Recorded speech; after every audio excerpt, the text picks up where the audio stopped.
Estamos iniciando mais um Perguntar Não Ofende pela TV Com Maceió, TV Maceió Agora, Rádio Maceió Agora e também nossas redes sociais. O nosso entrevistado de hoje é o juiz de direito Marcelo Tadeu. Doutor Marcelo, prazer tê-lo aqui. Prazer é todo meu. Eu agradeço muito essa oportunidade da TV Maceió. Doutor Marcelo, na sua concepção, quem é mais bandido? Um assaltante, um ladrão ou um juiz que vende sentença? O juiz que vende sentença, sem dúvida, porque os outros bandidos, assaltante, ladrão, às vezes não tem escolha, né? Entrou nesse mundo por falta de escolha, não tem condições de escolher.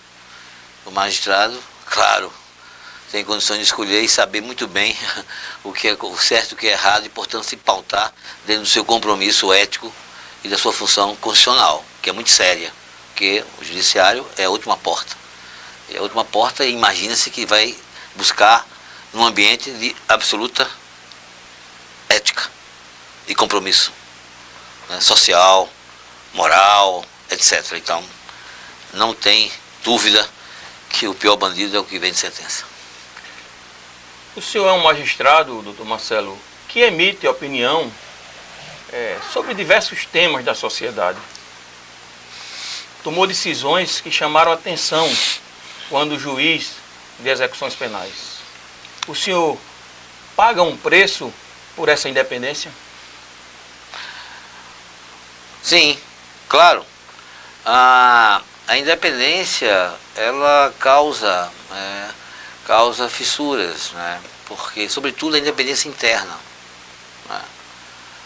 A estrutura verticalizada do Poder Judiciário brasileiro dá aquela ideia de que quem está abaixo, por exemplo, na instância de piso, deve reverência a quem está no piso superior ou superiores, né? E isso não é verdade, né? Nós trabalhamos dentro de estruturas de decisão, são estruturas de decisão, não estruturas de subordinação. Então o magistrado, no primeiro grau, não está subordinado ao desembargador, muito menos ao ministro. Ele tem a sua independência. Aliás, a independência é um requisito, é um corolário indispensável para um bom magistrado. Indispensável. E às vezes nessa independência judicial, você tem uma visão de mundo, tem uma interpretação que vai de encontro ao status quo, ao senso comum judicial. E aí você esbarra, às vezes, em incompreensões, como o caso das execuções penais que você citou. De fato, eu tive muitas incompreensões vindas do próprio Poder Judiciário. Não foi do preso, foi do próprio Poder Judiciário. Por quê? Porque eu tinha uma ideia de afirmação das garantias processuais, dos direitos do encarcerado, todos previstos na Constituição Federal. Dignidade da pessoa humana, tratamento adequado para o encarceramento, ambiente adequado, salubre, trabalho, educação, saúde, tudo isso tem que ser assegurado, né? E eu busquei isso com toda a força, com todo afinco. E aí criei algumas incompreensões. O senhor pode citar algum exemplo? Eu cito, por exemplo, imagina, eu precedi, na época que eu fiz as execuções penais, ao ministro Gilmar Mendes, enquanto presidente supremo e presidente do CNJ, que fez uma revolução no Brasil, no sentido de chamar a atenção de todos os tribunais do país sobre a questão carcerária. Aí foi quando os tribunais começaram a buscar e aplicar aquilo que eu vinha colocando aqui e que foi mal compreendido. Né? Superlotação, presos provisórios em excesso, sem julgamento. E aí peguei um caso, vou só citar um caso aqui, que para a sociedade e para o telespectador que está me ouvindo, vai perceber, tenho certeza que não vai discordar de entender que é uma situação extremamente injusta. Imagina que eu, como juiz, me deparei com um preso da comarca de São Paulo, da comarca de São Paulo, não, estava aqui em Alagoas, preso em uma das unidades prisionais. Num caso, quando eu tive contato com ele, olho a olho, como diz, ele estava com mais de 5 anos e 4 meses de cadeia, sem julgamento, esperando ser julgado, ou seja, sem culpa definitiva. Nós não sabíamos se ele tinha sido culpado ou não da conduta pela qual ele foi preso. Bom, já tinha sido vítima de de uma rebelião, de ter levado cerca de 11 a 15 peixeiradas, quase morre o cidadão, né? E eu identifiquei um excesso de prazo enorme na prisão, e aplicando a Constituição eu entendi que teria que expô-lo em liberdade imediatamente, e assim eu fiz. E comuniquei ao juiz da comarca de origem do processo, na época, com a liberdade dele, foi possível que ele mesmo, por conta própria, que era o que ele mais queria, dizia a mim na época, queria ser julgado, que não aguentava aquilo ali, e que era inocente, inclusive, né? E relatou o caso concreto, e aí ele conseguiu, eu entrei em contato com a comarca de Cubatão, viabilizamos o julgamento, foi mandado o material para ele ser intimado, ele foi intimado com custo pessoal, pegou o ônibus, foi até a comarca Cubatão, foi julgado e foi absolvido por 7-0, sem recurso do Ministério Público. A pergunta que fica: quem vai pagar essa conta de alguém que passou mais de 5 anos no cárcere, nas condições do cárcere brasileiro, com 11 peixeiradas, reconhecidamente inocente, depois desse tempo de cadeia? Quem vai pagar? É engraçado, quem pagou foi Marcelo Tadeu. Eu fui censurado pelo Tribunal de Alagoas, sob a acusação de que tinha usurpado a competência do juiz de Cubatão, que só ele poderia soltá-lo, porque o preso era dele. Mas vem aquela ideia, ora, se o preso era dele, não era, porque o que é seu você não cuida, o que é meu eu cuido. Então se o preso era dele, ele não cuidou, não era dele, né? Isso numa análise fora do jurídico. E no jurídico a competência é concorrente, para quem conhece de uma extrema ilegalidade na prisão, sabe? Então, mas por que tudo isso? Isso tem a ver com a visão de mundo, né? Isso, um exemplo desse caso que eu te dou, tem milhares espalhados no Brasil e continua a se reproduzir no sistema carcerário, entendeu? E os colegas, e esse exemplo termina os colegas que estão nesse campo se intimidando, se encolhendo e evitando esse tipo de atuação, de afirmação dos direitos do encarcerado, porque é mal compreendido a partir da sua própria estrutura, não é? Então precisa ter independência, precisa ter muita lucidez e muita coragem mesmo de se colocar naquilo que você acredita. Mas eu acho, eu continuo dizendo, não me arrependo nada do que eu fiz, e eu acho que o magistrado tem que estar para cumprir a Constituição e ir a fundo naquilo que acredita. Doutor Marcelo, há um certo glamour na missão de ser juiz. É fato que em muitos a vaidade sobrepuja o conteúdo. Uhum.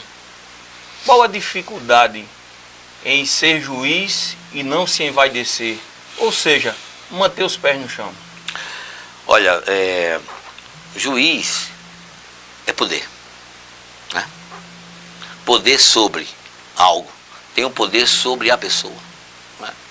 Então ele passa a ter uma importância enorme na sociedade, em uma sociedade, né? E naturalmente, pelo que ele pode fazer, ou pelo que ele pode deixar de fazer, né? O magistrado na sociedade, ele é muito paparicado, sobretudo pelas classes que estão acima na pirâmide, né? Mas não pense nós, juízes, que nós fazemos parte da elite brasileira. O senhor acha que não? Claro que não. Muitos pensam que sim, mas com todo respeito, né? Fantasiosamente. Porque vocês tenham certeza que nós somos vistos pelo que podemos fazer ou deixar de fazer. Tanto é que no momento que se deixa de ser juiz, né, tudo isso se acaba, é como um sonho, é um conto de fada. Tanto é que às vezes, né, no Brasil todo, tem muitos colegas que têm dificuldade até de deixar a magistratura, né?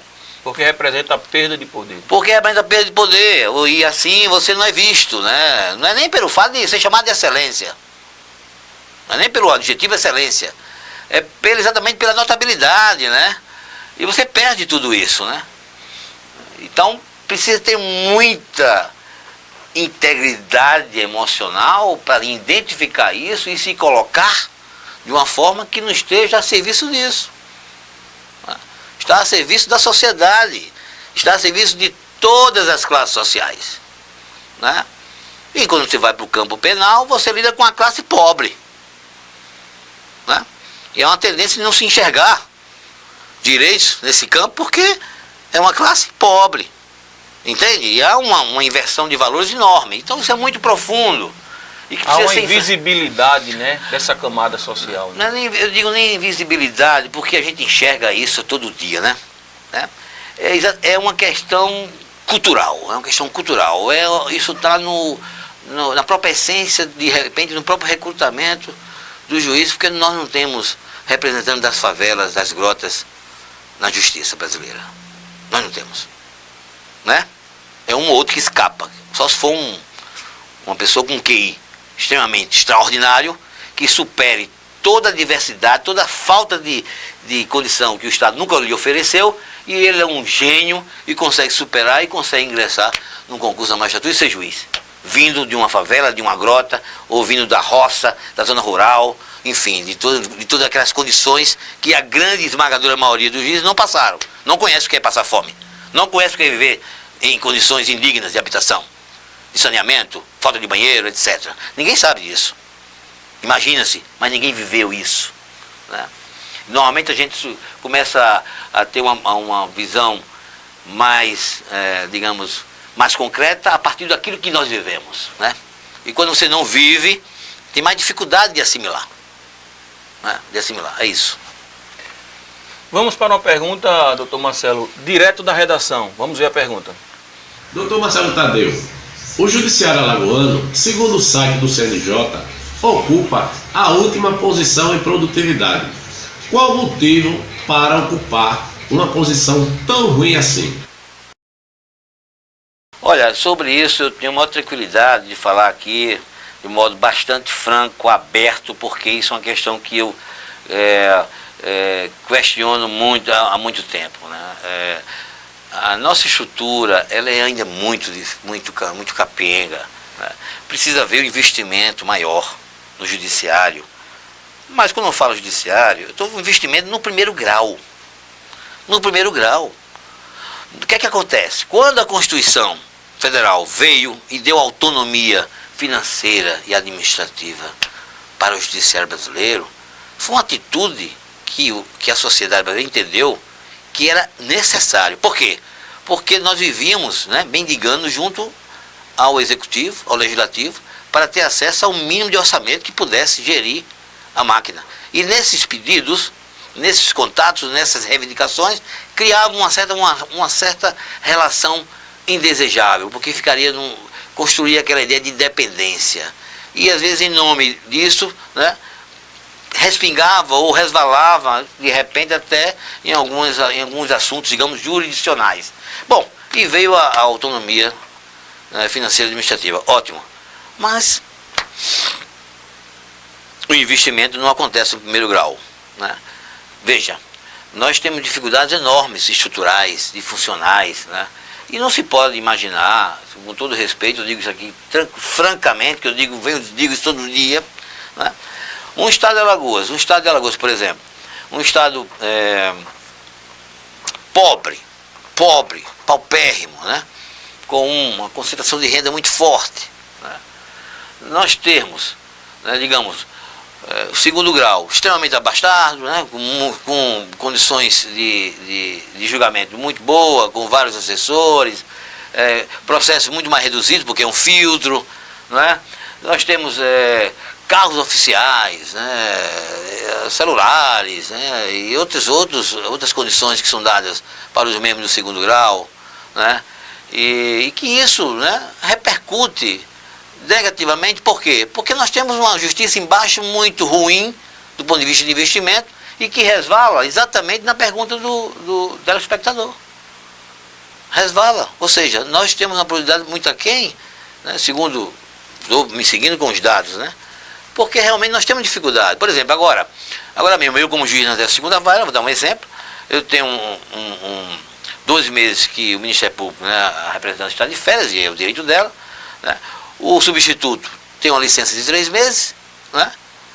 E aí vai um substituto que já tem o seu ambiente já para trabalhar. Então, para todas as audiências. A coisa não anda, né? Não, porque a vara criminal só anda com audiência. A gente só chega para uma sentença com a audiência realizada, com a instrução feita. Então, se não faz, entendeu? Estou dando um exemplo, e aí cria. Ou seja, tem que rever essa questão das férias coletivas, que foi um tiro no pé, que a OAB deu. Porque eu tenho as férias do Ministério Público 2 meses. Depois tem a férias da Defensoria, depois tem a férias dos juízes. Quando junta com recesso, todo mundo faz as contas de quantos dias ficam para um ano jurisdicional? Para ilustrar, por exemplo, para o nosso telespectador, a vara do senhor tem quantos processos hoje para serem julgados? A minha não é muito, é 500 e poucos processos. Mas existem várias com milhares de processos? Não, eu fiz uma permuta, eu estou há um ano, eu retornei à jurisdição criminal. Eu estava na jurisdição civil, na 4ª vara civil, onde lá é uma vara residual com cerca de 4, 5, 6 mil processos, não sei se está com 6, 7 hoje. É média de 200 processos mês, novos. É uma coisa absurda, com um assessor só, né? Os advogados que vivem dos seus honorários ficam suplicando porque os processos são paralisados, né? As partes sofrem com isso. Um horror, uma sensação muito ruim, que eu particularmente não consigo mais conviver com isso. Difícil fazer justiça assim, né? É muito difícil, é muito difícil. E você não tem, por mais que você trabalhe de manhã, emenda à noite, leve para casa, etc. tal, numa vara como a que eu estava, por exemplo, é impossível de acontecer. E você se estressa muito, você sofre com isso, para aqueles que têm responsabilidade, para aqueles que têm sensibilidade. Tenho certeza que meus colegas que estão me ouvindo sabem do que eu estou falando, né? Enfim, essa é uma duríssima realidade que eu espero que só vai melhorar quando o judiciário brasileiro, estou aí falando do Brasil inteiro, entenda que o primeiro grau é o local de investimento. O CNJ já baixou uma campanha nesse sentido, mas ainda está muito tímido. O investimento tem que ser maciço, concreto, efetivo, de modo que o povo possa sentir, né, o gosto dessa mudança de visão, né? De que maneira? Com os processos saindo com maior rapidez, seus direitos sendo adimplidos com maior rapidez, ou minimizando, portanto, os conflitos sociais, né? Doutor Marcelo, por falar em justiça, recentemente a família daquele advogado que foi assassinado aqui em Maceió, o Núdson, ingressou com ação de indenização. Eu queria fazer uma pergunta para o senhor, que o senhor responda depois do nosso intervalo. Como é que está esse caso? Qual é a sua visão, a sua posição acerca do caso Núdson? Depois do intervalo o senhor responde, a gente volta já.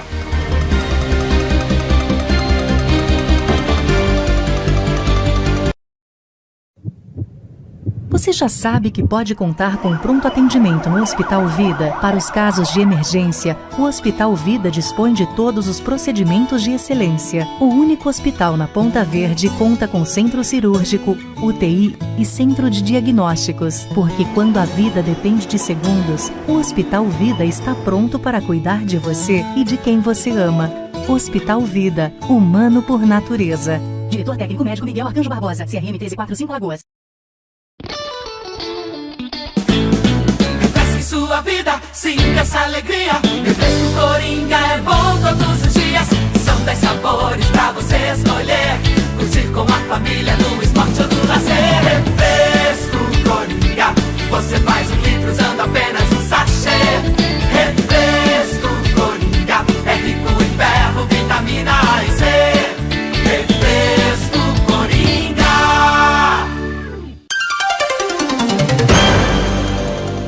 Estamos de volta. O nosso entrevistado hoje é o juiz Marcelo Tadeu. Deixamos aqui uma pergunta no ar. E, doutor Marcelo, queremos saber acerca do caso Núdson, né? Aquele advogado que foi assassinado aqui em Maceió. Qual a sua posição acerca desse caso?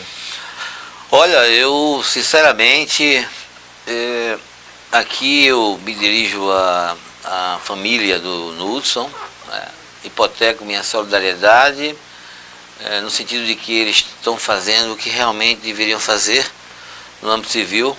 Afinal de contas, a família do Núdson, uma família composta de sua esposa e 5 filhos, inclusive, uma prole até bastante expressiva, todos garotos na época. Teve seu pai aqui, pai de Belo Horizonte, esteve aqui fazendo um trabalho para a empresa Qualitec, na UAS, e foi executado na Mangabeiras, né, de um modo com características inafastáveis de ter se tratado de um crime de mando, de um crime de execução, né, o modus operandi, a arma utilizada no crime, etc., né, e foi morto dessa maneira, né, quando aqui estava por apenas 2 semanas.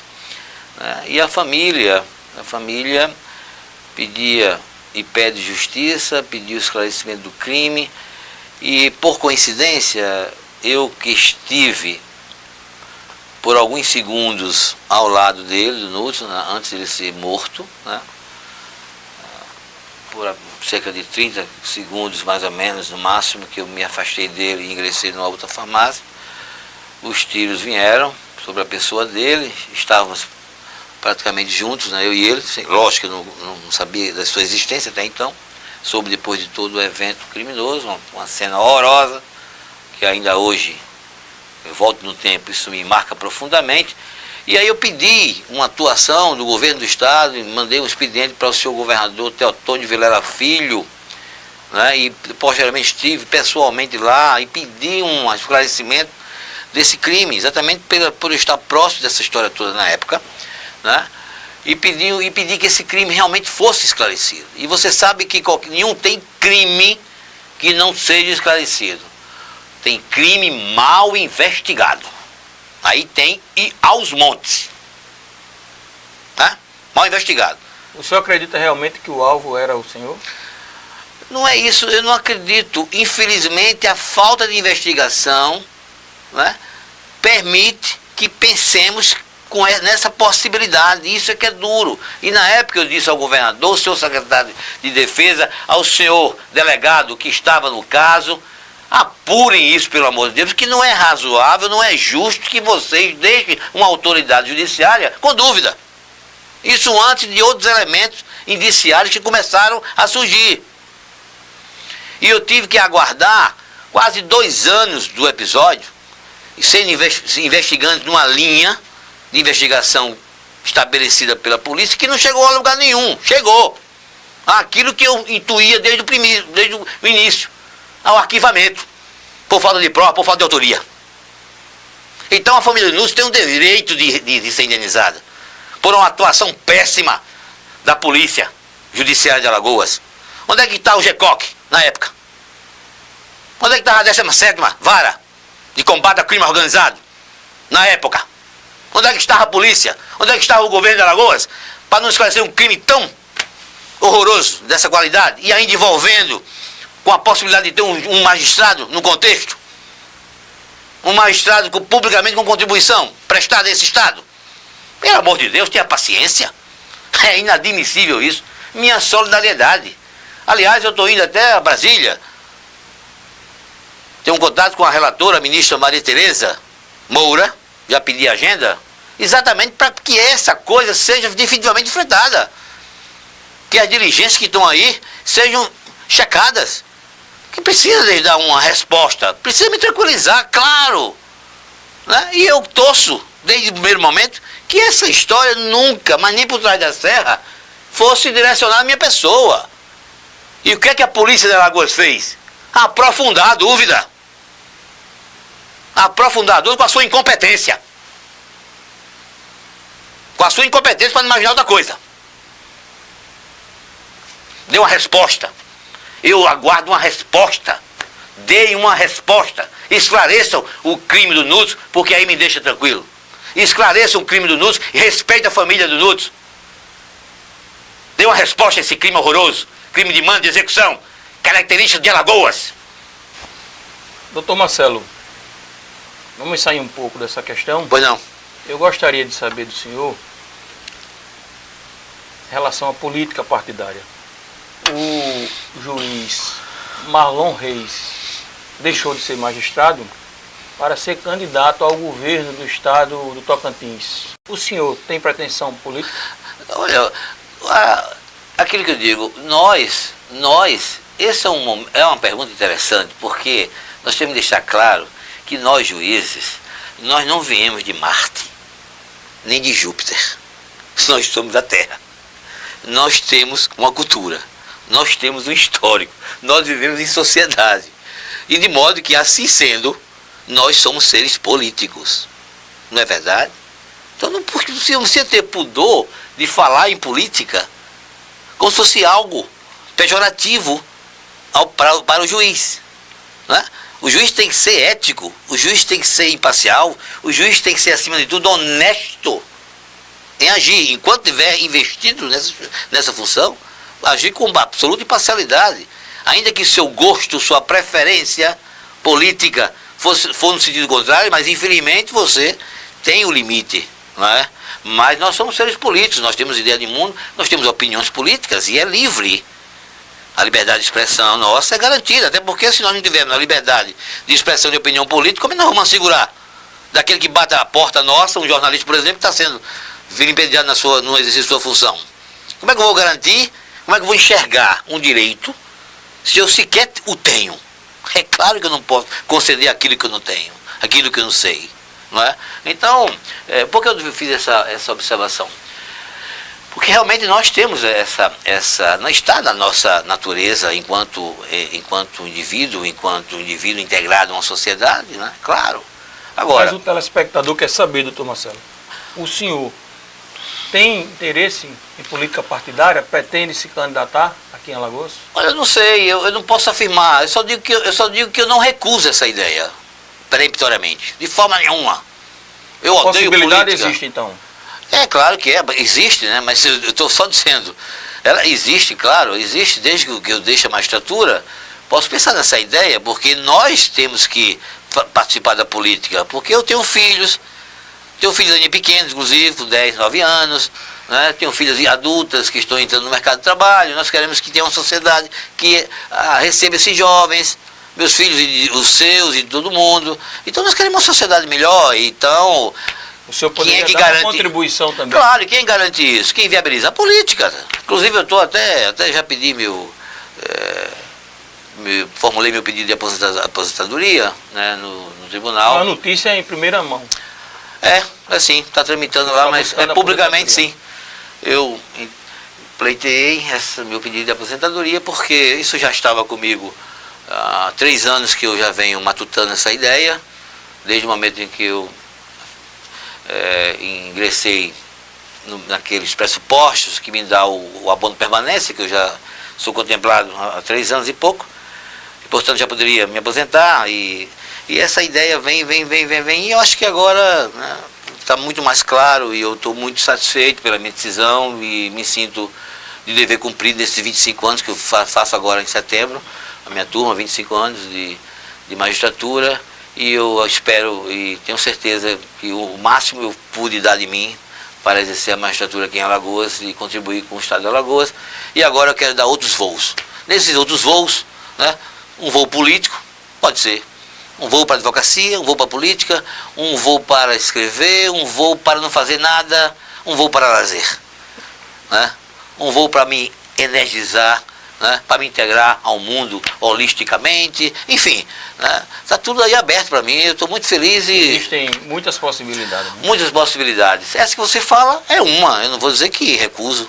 Claro, tudo isso é muito dinâmico, tudo isso a coisa acontece quando tem de acontecer, não é verdade? Então, só não descarto, não tenho nenhum ranço, nenhuma ideia pejorativa a odiar a política, porque eu preciso, e você e nós precisamos dela, gostando ou não. Então, que melhoremos o quadro, que tenhamos uma política diferente da que está posta aí, não é? Não é verdade? O senhor presidiu recentemente um evento que teve repercussão nacional, Tribunal Popular, claro, em Curitiba. Sim.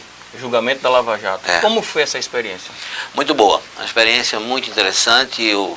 E claro, eu me sinto muito honrado em ter participado desse evento. Inclusive vai ser traduzido em um livro, né, sobre o Tribunal Popular da Lava Jato, com a participação naturalmente das teses e das opiniões de todos os jurados, juristas, técnicos e muito bom por sinal. Uma crítica, né, muito interessante, uma contra-retórica, que isso precisa ser estabelecido no país, né?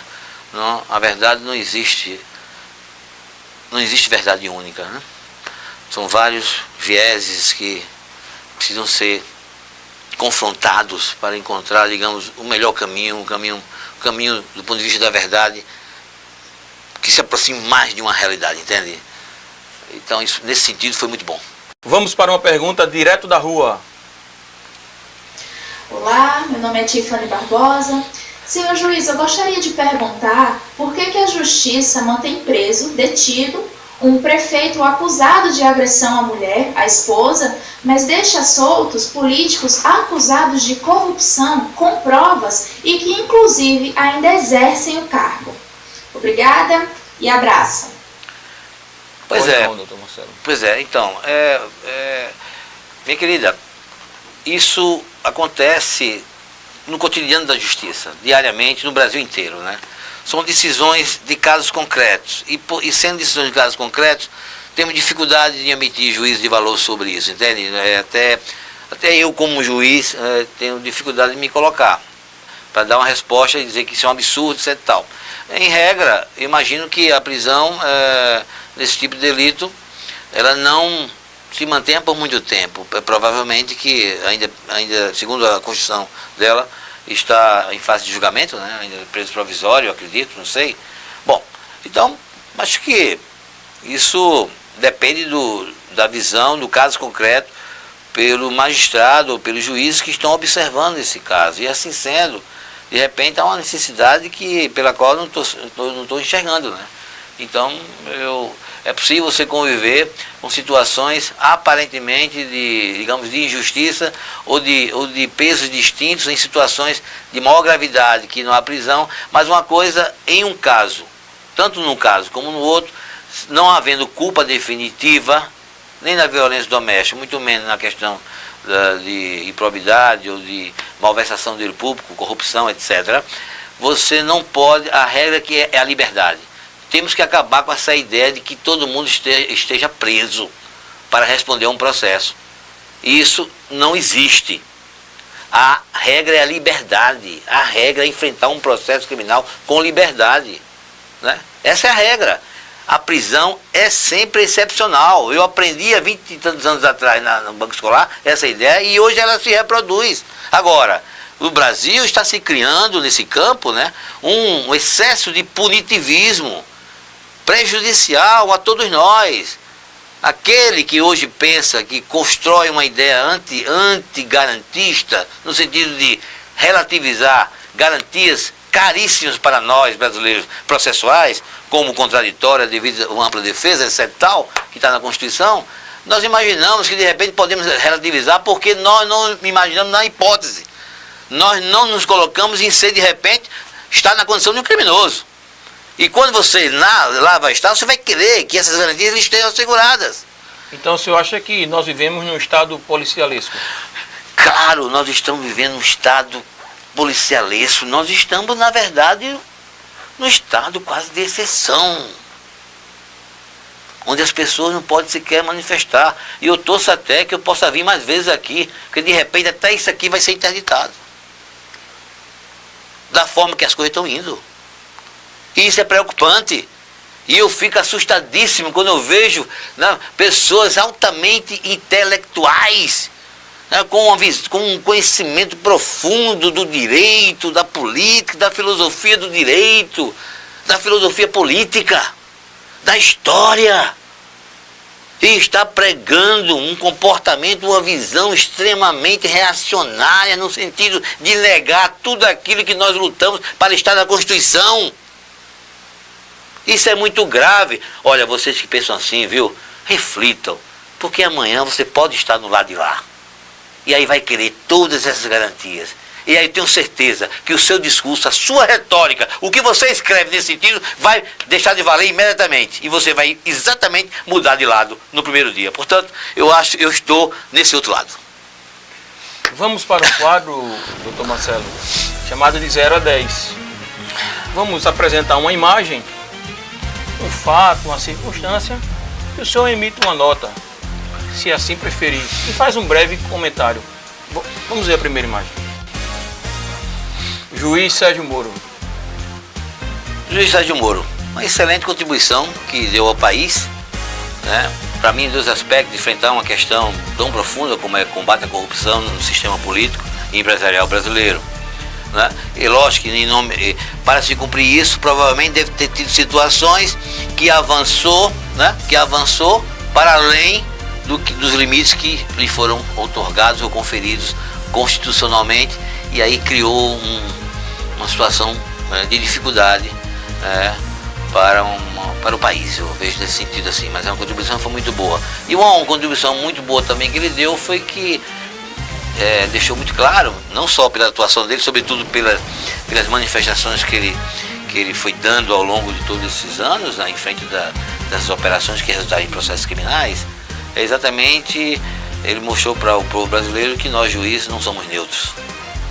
Não há neutralidade judicial. É um mito. E ele desconstruiu esse mito muito bem. O senhor quer atribuir uma nota a ele? 6. Nota 6. Então vamos para outra imagem. Operação Lava Jato. Nesse mesmo sentido, a Operação Lava Jato, que é uma consequência, evidentemente, temos que apoiar, claro que temos que apoiar. A operação não está para combater corrupção, temos que apoiar, todos nós brasileiros temos que apoiar, mas no mesmo sentido, não ultrapasse os limites constitucionais, as garantias que devem ser dadas ao investigado, o modo de operar tudo isso, enfim, eu acho que isso tem que ser revisto. Né? O senhor mantém a nota? Mantenho a mesma, com coerência, claro. Sim. Próxima imagem. Michel Temer. Não, isso aí, como cidadão brasileiro, né? 0. Então o senhor dá nota 0. Claro. Não era nem para estar. Era para estar fora. Aliás, quando se fala nisso, né?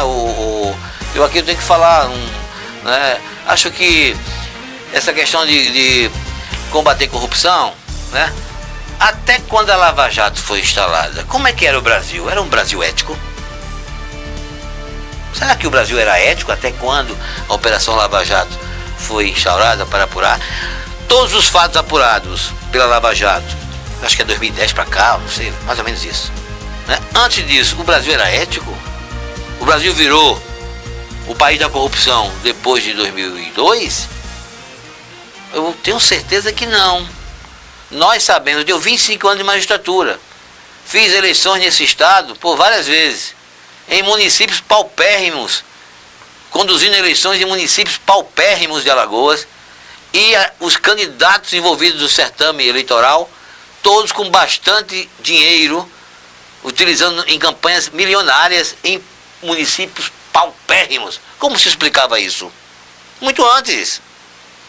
Então, o sistema político sempre funcionou mais ou menos da forma que a Lava Jato revelou, entende? Então, havia quase que um comportamento, né, já reiterado nesse sentido. Né?